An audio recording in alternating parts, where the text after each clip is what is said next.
इंतहाई एक अफसोसनाक दिन है। अरशद शरीफ साहब जो एक सीनियर जर्नलिस्ट थे, जो आज हम में नहीं रहे, आज उनका जनाजा भी हुआ है। साहिवाल प्रेस क्लब में जितने भी सहाफ़ी थे हमारे साहिवाल के, और साहिवाल की जो सिविल सोसाइटी थी, उन्होंने इस जनाजे में आज शिरकत की। गायबाना नमाज जनाजा अदा किया गया। मेरे साथ कुछ जर्नलिस्ट मौजूद हैं साहिवाल प्रेस क्लब से जिनका ताल्लुक़ है। वो आज इस नामवर जर्नलिस्ट की जो शहादत हुई उस हवाले से वो क्या कहेंगे। देखें, पाकिस्तान के लिए ये बहुत ही ज़्यादा लम्हा फ़िक्रिया है और सहाफ़ियों के लिए ख़ास तौर पर यह ख़तरे की घंटी है कि पाकिस्तान उन ममालिक में सर फहरिस्त आ चुका है जहाँ पे सहाफ़ियों की जानों को शदीद ख़तरात लाहक रहते हैं। इस पे आज सहाफ़ियों को न सिर्फ पाकिस्तान बल्कि पूरी दुनिया के सहाफ़ियों को एक प्लेटफॉर्म पे इकट्ठा होना चाहिए। और अरशद शरीफ की शहादत पे हमारा ये मुतालबा है साहिवाल प्रेस क्लब और दीगर सहाफ़ियों का कि एक बैनुल-अक़वामी तहकीकाती कमीशन तश्कील दिया जाए, जिसमें दुनिया के सफ़े अव्वल के इन्वेस्टिगेटर जर्नलिस्ट, जिनमें पाकिस्तानी सहाफ़ी भी शामिल हों, उन पर मुश्तमिल कमीशन बनाया जाए और वो तहकीकात करें। क्योंकि अभी हमारे अदारों और अवाम में इतना खला है कि अदारों पे अवाम डिपेंड नहीं कर रही। तो इस फ़ज़ा को दोबारा इत्माद की फ़ज़ा में लाने के लिए ज़रूरी है कि गैर जानबदार इंटरनेशनल तहकीकाती कमीशन तश्कील दिया जाए। ये हमारा मुतालबा है। जी बिल्कुल, ये जवेद शौकत वैस साहब थे, सीनियर जर्नलिस्ट मेरे साथ मौजूद। कुछ और भी साफ़ी मेरे साथ मौजूद हैं, उनसे बात करेंगे जो टारगेट किलिंग की गई उस हवाले से वो क्या कहते हैं। क्योंकि साफ़ियों के साथ आज से नहीं, पाकिस्तान भर में पहले भी ऐसे वाक़यात होते रहे हैं, लेकिन आज तक इसकी रोकथाम नहीं हुई।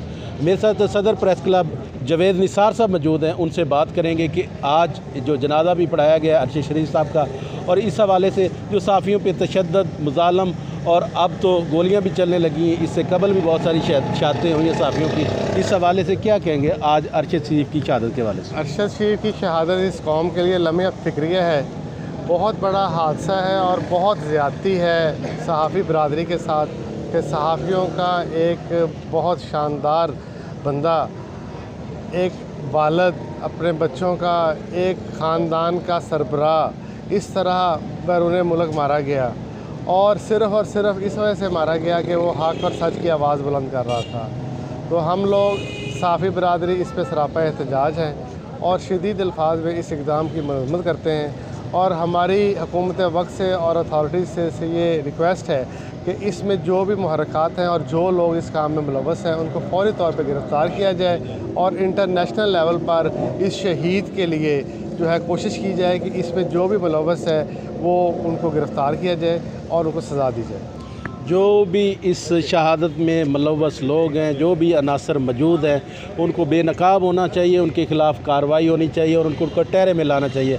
अज़ीज़ुल्लाह गुराया साहब मेरे साथ मौजूद हैं, उनसे बात करते हैं, जो सबका चेयरमैन है और सीनियर तरीन जर्नलिस्ट साहिवाल के, कि आज की शहादत के हवाले से क्या कहेंगे। अरशद शरीफ की कुर्बानी सच की कुर्बानी है और सच कभी पीछे नहीं रहता, छुपा नहीं रहता, सच सामने आता है। बेशक कुछ देर बाद आए, आता ज़रूर है। सिर्फ उनके घर का नुकसान नहीं हुआ, ये पाकिस्तान का नुकसान है, सहाफ़ियों का नुकसान है और इंटरनेशनल सतह पे जो है ना पाकिस्तान की बदनामी है। अगर इसको भी उसी तरह कमेटियाँ बना के और कमीशन बना के उसको ज़ाया करना है तो पाकिस्तानी कौम इस पे जो है ना हमारे साथ खड़ी है, हम सहाफ़ियों के साथ खड़ी है। ये इंतहाई नाइंसाफ़ी होगी।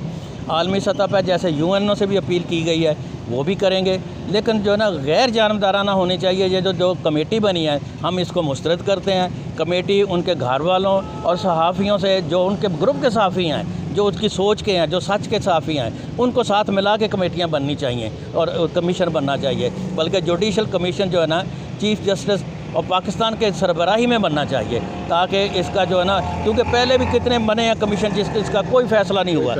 और उस वक्त कौम इतनी अवेयरनेस नहीं थी कौम में, लेकिन इस वक्त बंदा अपने गांव में जाके देख लें, दूर दराज इलाकों में देख लें, सबको पता है कि क्या हो रहा है। लेकिन इसको उजागर करना हुकूमत वक्त का काम है। हम उम्मीद करते हैं कि हुकूमत वक्त जो है ना अपनी मुखालफतें छोड़ के इसको सामने लाएगी।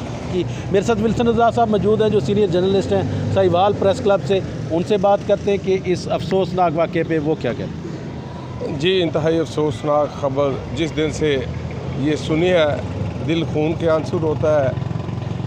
कीनिया में होने वाला ये बेईमाना कत्ल, इसकी जितनी मज़म्मत की जाए कम है। और इसके साथ साथ उसकी हुकूमत का यू टर्न लेना और बार बार अपने जो मामलात हैं, जितने बयानात बदल रहे हैं, वो मशकूक बना रहा है। इसको मशकूक बना रहे हैं। और इसके साथ मैं एक और बात कहना चाहता हूँ कि वहाँ पर हमारे साथी को कत्ल कर दिया गया, एक सीनियर सहाफ़ी, बेबाक, निडर, और ऐसा बंदा हमें नहीं मिलेगा।